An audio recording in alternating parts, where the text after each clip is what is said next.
Hello and welcome to the CX Files podcast. I'm your host, Mark Hillary. I recently read a research paper from PA Consulting titled Customer 4.0. It's an extremely detailed study of how different demographic groups are blending, and it explores the different behavioral drivers that make customers so complex in the modern business environment. I called Mark Davies, who's a director at PA Consulting with a focus on customer disruption. Mark is also the author of the Customer 4.0 research. Mark and I talked about this new research and what it means for executives planning a modern CX strategy. This edition of CX Files with Mark is a bit longer than usual, but there was a lot to talk about, and many of the insights Mark writes about in the Customer 4.0 research are really not what you would expect from the normal debate about demographics, so I think it's worth taking a bit longer. Okay, so let's go straight to the interview.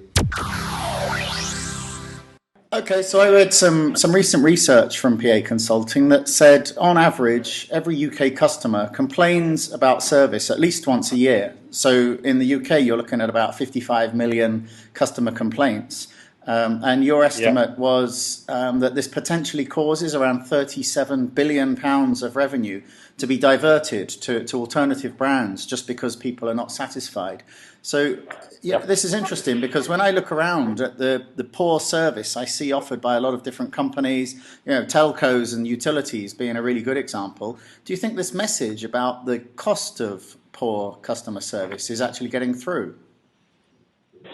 I mean, it's clearly not. If you look at the sort of performance, the organisational performance implications of that, and you look at how organisations are struggling to grow or struggling to be profitable, that's a very tangible evidence that this thing is real, and yet the things that management and leadership are tending to do is still in denial of this dynamic. And the thing is, this isn't a particularly productive thing. It's not like these when customers switch, they're causing new revenues to come into being in a market. We're simply moving market value around. So it's sort of doubly shocking in a way.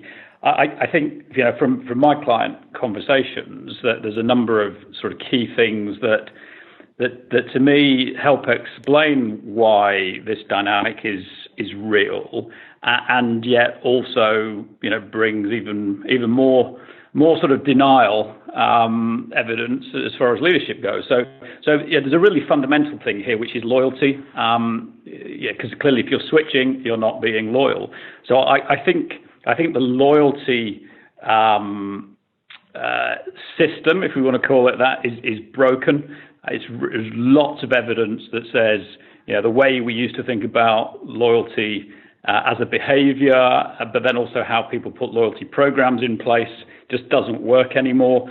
A great stat I heard evidencing this is loyalty points. So most people think of a very tangible form of customer loyalty when they join a loyalty program. It's estimated there's about £500 million of dormant loyalty points just in the UK retail system itself. So if loyalty and reward systems were working, you'd imagine that you don't get £500 million of dormant value sitting there. The other evidence I've seen about loyalty being broken, McKinsey did some great research across a huge base, 125,000 sample set, and 300 or 400 brands involved, 30 categories, and they showed that if you measure loyalty based on repurchase, actual repurchase, only 3 of those 30 sectors actually demonstrated loyalty in that form. So just 13% of people in terms of not shopping around is a great way of measuring loyalty very practically. So 87% of people across 27 of the main 30 categories in consumer land will shop around. And that the majority of them will switch when shopping around, and leadership just doesn't seem to get that. They're in denial of it and how that has weakened brands. I think the other aspect I've seen with this is that people tend to equate customer satisfaction and being customer centric to the customer service function. Particularly in the sectors that you mentioned. This is true, telco, utilities. There tends to be this sort of mindset that customer sat is the customer service function's job. And they're busy polarizing on stuff like, being smiley on the telephone and, maybe ditching scripts in favor of more free-form contact center dialogue. None of it is really moving the dial because the fundamentals are being ignored. It's a very real dynamic that you talk of. Interestingly, the bottom of the pile in the 2019 customer satisfaction index is actually transport providers. So telecoms and utilities are the sort of second and third bottom, but transport is bottom and falling in terms of UK customer satation, certainly. Would that include airlines as well? Yes. So it's transport in the form of either sort of land-based infrastructure or the airline carriers as well. It's treated separate to things like tourism and leisure. So no doubt you get some sort of category clash with airlines that are more focused on tourism, because tourism and leisure are actually nearer the top of the UK satisfaction index, interestingly. But I guess this is the likes of Ryanair and similar sort of low cost operators that tend to be driving driving to the bottom. Yeah. Well, it's interesting, the point about loyalty, and particularly then, because I know in your research you mentioned that there's actually a new era of customers, and in the paper it calls it Customer 4.0, which you're tying very closely to the digital natives, so people who've grown up using technology, I suppose more accurately, Generation Z, who are just entering the workforce now. What are really the main guiding principles, if we're looking at demographics then, that define why you think these customers are so different? So I'll kind of pick up on what I think is a bit more nuanced than just a Gen Z, Gen Y thing. There's something that's kind of overarching that we've seen as a fundamental driver here of this customer shift. And a lot of it is associated era-wise with Gen Z, Gen Y. It's typified by things like the hyperconnectivity that everybody takes for granted now. The always-on kind of life and the what I would call near perfect information that many markets now enjoy. It's stuff we take for granted. But these things have created a much more digital in the broadest sense. So when you bring data and connectivity together with new tech, digital society.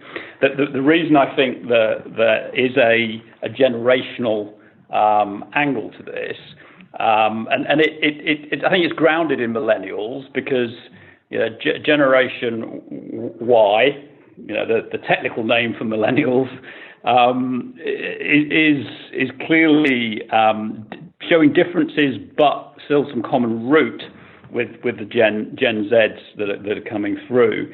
The main drivers, I think, in millennial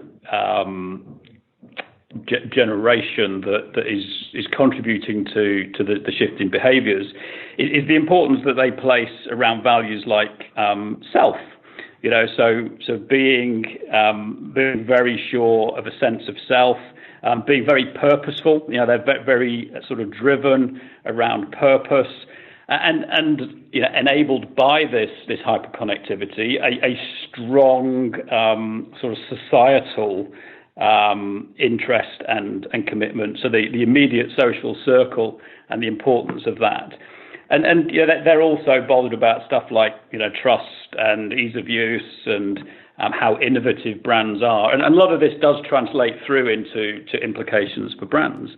But things like self and sense of self and focus on purpose and the importance of social circle, that those particularly, I think, when you combine it with the enablement that digital technologies and data, always on, perfect information, starts to explain why customers are truly empowered today, and that's been I think a key, back to the earlier point, a key thing that execs are still in denial of.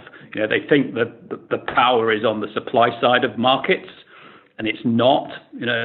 Power is on the demand side of markets now because of these enablers and because of the behavioural changes. It's interesting, and this is the nuance, I guess. It's interesting from some research that was actually done. I think it was the Cambridge Group, the research house that looked at this, and they saw that, interestingly, Generation X. So what is typically referred to as the baby boomers, i.e., the generation before the generation that we think is so sort of fundamental to this shift in behaviour, that the baby boomers are starting to exhibit exactly the same value drivers about self and purpose that has evidenced and defined what a millennial looks like. And it's being cited academically as the first instance of reverse generational influence, where typically you think it's a father to son thing, generational influence, but it's absolutely evidence now that it's going back the other way. And I see this in my own life with my kids. So maybe 3 or 4 years ago, if they said they spoke to John today, I would challenge them about, did you have a conversation with John? Well, no, we messaged. Yeah. And I would have not seen that as spoken to 3 or 4 years ago. Today, I completely accept that if I've had a WhatsApp exchange, then I've spoken to somebody, and it's a great example of this reverse generational thing. What was really interesting in this research about the generational sort of drivers and behaviours is that, as is common with other measures of things like customer and satisfaction, what people say and what they do can be different. So while people were saying that they were fundamentally driven by things like how accessible a brand was to them, i.e. how easy it was to use, or how much trust played into their decisions. When you actually analyse their spending data, i.e. what they do rather than what they say is important, it was really important to recognise that the social circle, the way that they were advocated, the key influences in their life, had much more impact on what they actually spent their money on than the things that they said were higher priority in making their decisions. So the sense of self and the sense of purpose. So that, as ever, there are some sort of contradictions in these things. Just to briefly pick up on the Gen Z thing, that they are obviously today's teens. That they are certainly exhibiting some of the more sort of, let's call them sort of liberal and radical behaviours of the millennials in terms of things like equality being super important to them, and the adoption, the digital native kind of aspects. But the evidence on research around Gen Zs is that they're actually going back to baby boomer values as well, about hardworking, being earnest, wanting to earn their success, not get discovered on Instagram. So that I don't know if you've come across the phrase, but they're being talked about as the pivotal generation. So whereas we called the Gen X was baby boomers, Gen Ys were the millennials, pivotal seems to be the sort of shorthand that's being applied here, because they're bringing this marriage of Gen X and Gen Y together, and that again is compounding this kind of customer empowerment and customer disruption that we're talking about here. Yeah, and what you're talking about is like a complete societal change. I mean, we're seeing the way that people communicate with each other has changed, and so why wouldn't the relationship with brands be different as well? I mean, this is something that it's almost painful when I'm listening to retail executives, for example. So especially group like areas of retail like department stores, and you listen to them talk about the great range they have in the store, and the way that they talk is as if they're talking about retail 20 years ago. They almost don't realize why are the customers even in their stores. So how do we understand where the customer really wants to be or wants to shop today? So there are really two big hooks that we've seen that define the customer 4.0 kind of profile. One we've mentioned already, which is the reality of demand side empowerment. Yeah, this isn't a brand saying we empower our customers. It's no, they are empowered. That was the big hook we talked about earlier. The second one that we've seen real evidence case for is these customers are very outcomes focused, so they're not interested in sell me a dream, which is kind of how the brands used to think this worked. They're not functional. You know, they don't want to buy a product because it's got a 50 gig something or a particular functional spec. They're not actually interested in experiences per se. What they're interested in is getting a job done. They're very focused on an outcome, and if you don't understand the implications of the customer's outcome and the journey that's involved in getting that job done, then you are going to be less and less relevant to your customers, and this sort of literally killer factor of relevance is what you will find. I think the more successful brands and the brands that organizations that do appear to get this, and they are the very small minority, you will hear and see them talking about relevance today, and I think that's absolutely spot on, because relevance says I understand and can define my customers by the outcomes they're trying to achieve, and I understand that my role is to help them access the value of achieving that relevance in some way. And if I don't get that, and I keep pushing a service or a brand dream or even a sexier app, because I think it's all about the experience, if I keep pushing that, I am going to decline in my relevance. Yeah, Jeff Bezos talks very compellingly about this in terms of explaining the Amazon success. It's worth people having a look at Bezos's thoughts on relevance. I mean, for us, how we've made this real, if we're thinking about outcomes and getting a job done, then finding a way to describe and articulate customer outcomes in very pragmatic ways becomes important to how you think of segmenting your customers, how you think about building a proposition and an experience to resonate with them. And we found some really interesting work, which again people may be familiar with in a different context, coming out of Harvard. There's a guy called Clay Christensen, who is perhaps better known for things like The Innovator's Dilemma. He has some thinking that's called jobs to be done. And it's literally about understanding the task that a customer is trying to achieve, and then being able to articulate your value creation relative to the job they're trying to get done. And those jobs might be really micro things sometimes, so the idea of not being bored in my queue at Starbucks in the morning, that's a micro outcome. It's a job that I want somebody to help me do. It could equally be much more what I would call the macro end. So, if I am wanting an outcome of early retirement that maintains my lifestyle while funding my kids' education at university. What does that look like to the traditional financial services provider? That wants to push a pension at me, or a mortgage at me, or a savings product.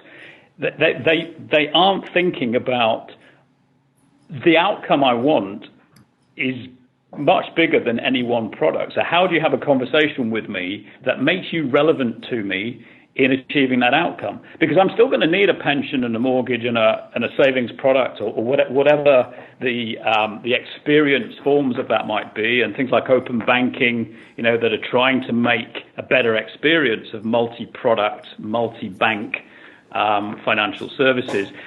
Those can all be part of how you create that value for me. But if you've not started from the outcome I'm trying to achieve, then you're not going to be relevant to me. And the few providers that are getting the relevance thing are the ones that are appealing more. It's why there's a debate in the retail financial services world about what if Amazon was a bank. The reality is Amazon is probably going to be a bank before very long at all. And I think people join the dots on that because they see that Amazon's really good at being relevant to people. Yeah, and so that idea of relevance and fixing a problem or achieving a goal, someone like Amazon would turn it around and say, where do you want to be in 10 or 20 years, rather than just offering a bank account?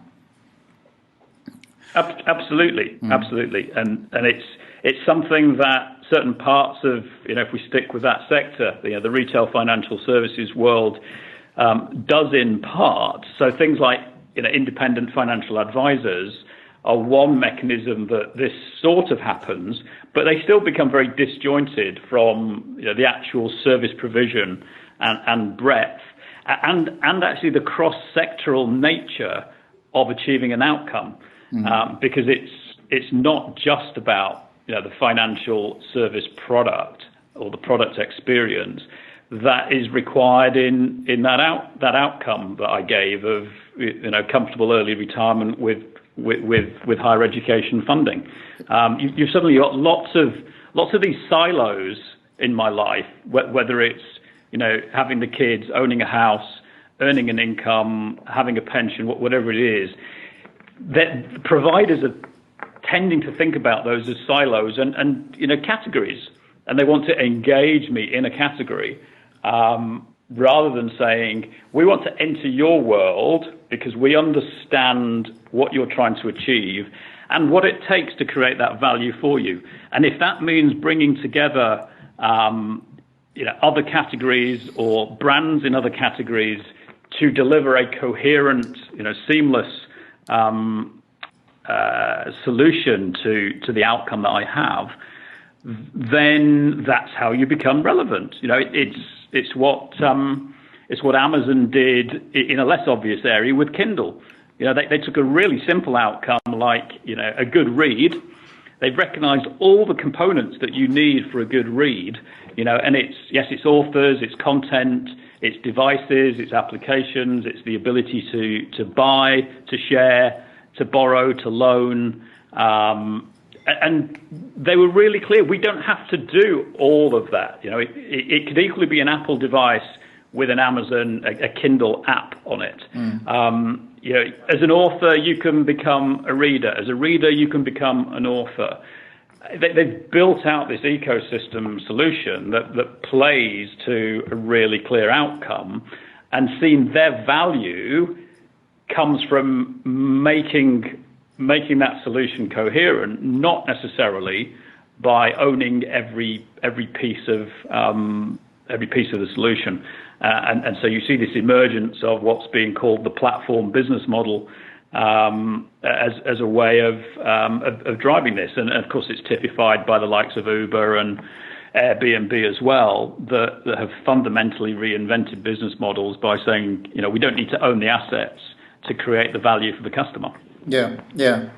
And so this requires a redefinition of what some organizations are actually doing then, just so that they can remain relevant. But if we're looking at say, large legacy brands that have been around for decades or even longer. And they've built up a brand, they've built reputation and trust in their service. But how can an organisation like, say, a retail bank with hundreds of years of history on the high street, how can they take on a modern fintech that can come along and just say, we're going to build a service exactly defined around what the customers are asking for? So I think it's worth saying that not every fintech gets it right, because some are still, I think, too technology oriented, and they do sort of fall back into this trap of pushing the tech because they think it's a more compelling app than the next player. So just because you're a fintech doesn't mean you get this dynamic. I think there is a reasonable correlation, so I'd accept that. But I think this sort of reinvention versus having the benefit of a clean sheet is a very real challenge that a lot of brands face. I think the starting point is the same as we've already talked about, which is that you need to work back from the customer. You need to work outside in. You need the insight about the goals and outcomes before you start building out a solution, be it a clean sheet or a transformation for an existing business. So you can't get away from, I think, going back to the insight we've been talking about of goals and outcomes, and then recognizing that it's not just about the proposition or the offering that you develop in response to that insight and that view of customer need and outcomes. It is about realigning. And clearly, if you're a going concern as opposed to a startup, you've got an operating model already. You've got a business model already. So there is a need to transform or to realign, at the very least, your operating model, your business capabilities, and maybe the business model at the core, i.e., how we make money, in order to transition into the world we're talking about. The really interesting thing we've seen, and there's some work we've been sort of talking about with IMD, the Swiss Business School, and they did some really interesting research. Look, and this was with their alumni, so it's kind of got statistical significance, I would say, in terms of an exec community. And they sort of focused in on, do you believe that being customer-led, working back from the customer and building out your business and your model around that, do you believe that is the right thing to do? And something like 63% of the execs that they spoke to, would nod sagely at that. There's clear agreement that understanding your customers and acting on that is critical to competitive performance. So you've got 63% believe that that's the right thing to do. And yet when you then look at which of them have actually built out a business model that's designed first and foremost to create customer value rather than worrying about the P&L, less than a quarter of that same community, the same exec community, actually build out a customer-led business or a customer-led business model. Because nearly half of them actually, what they do rather than what they believe, they actually focus on stuff that's much nearer home. They focus on product excellence. They focus on R&D leadership. They focus on cost-cutting and operational excellence. So there is almost this disconnect in beliefs between what exec says matters and what they actually do to stand up, relevant, high-performing businesses. And this, I think this helps explain something of the legacy that your question sort of points at, of, if you don't have a clean sheet, then this has to start with beliefs that translate into fundamentally different approaches and models, because you can't just pretend that a slightly different tuning of your customer experience, or a new version of your app is going to make any real difference here. Yeah. And you see it with as you've pointed out, financial services particularly, where there was a lot of fintechs that are disrupting. Certainly in the UK, I think we have seen some successful responses, and one of them in many ways predates the dynamic we've been talking about in some respects. So if you look at what HSBC did with First Direct, First Direct was effectively HSBC choosing to disrupt themselves in the era of the telephone. So it was the first telephone bank that then obviously reinvented itself again as a more fintech-like, online, app-based, as well as phone-based, and they've created a separate brand to do that. They've consistently sat at the top of not just the banking customer satisfaction ratings, but cross-sectorally, they're still top 3. So there are a few evidences like that.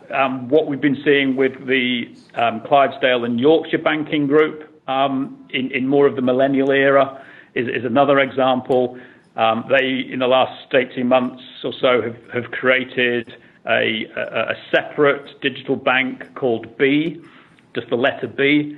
So there's an interesting pattern starting to emerge here, where established brands see the need to build out under a separate brand while leveraging some of the core, typically back office capabilities that are less shall we say, part of the direct customer offering. Let's not forget, if we look slightly more broadly than just financial services, if you look at they're up there in the FANGs territory, the Amazons and Apples of this world that have actually moved from a traditional product offering or a traditional business model. Remember, Amazon simply started out life disrupting a transaction. It was an e-commerce play. It was still a product, a value chain driven kind of model, which was, here's a different way to buy a book and it's cheaper. They won the right through that, and sticking at it, and Beezus playing the long game. They won the right to be in a place today where you're happy for them to sell you anything, and you're happy for them to be an outcome orchestrator, whether it's entertainment or reading or product and service purchasing.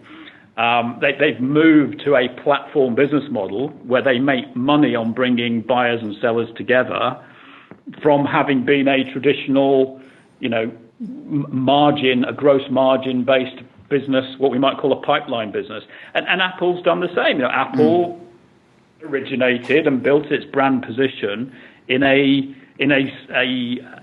supply chain based kind of model, where they designed something, they built it, they retailed it, and people bought it. That's a traditional business model. Yeah. But what they've reinvented is marrying that with a platform business in the form of iTunes and in the form of the App Store that says, okay, we've got this base of product customers, but we see this huge ecosystem opportunity of people that develop apps or perform music, and people that want to consume that. And we put a platform in place that brings the two together. So they've not done that as a disruption of themselves, but there's a fundamentally different business model that's taken to bring the platform play into being versus their traditional gross margin distribution businesses. So I think that there are good examples outside of financial services as well. One other example that struck me actually was in the auto industry. Interesting to see what Volvo is doing with Polestar. So I don't know if many of your listeners have sort of picked up on this yet, but while Volvo is pushing a sort of electrification agenda, so you would say a sort of a millennial or a Gen Z sympathetic agenda around low emissions and electrifying the range, they have also created a completely separate brand with Polestar that are electric natives, as they were, in terms of a model range. Whereas somebody like BMW is doing it differently. With the I range with BMW, they're absolutely harnessing the halo effect of the core brand, but they're building out a sub-brand with their electric vehicles. Mm-hmm. There's no fixed model. I think that's what we're saying. There's lots of evidence that there are ways to do this as sub-brands and as completely separate brands where established players are able to have a response to the likes of fintechs and born digital businesses.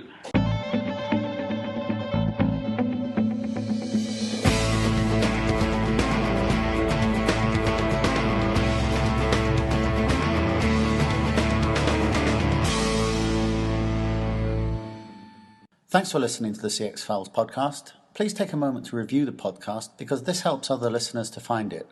And if you have any suggestions, then get in touch with me on Twitter or LinkedIn. I am @Mark Hillary with 2 L's, or just search Google for Mark Hillary.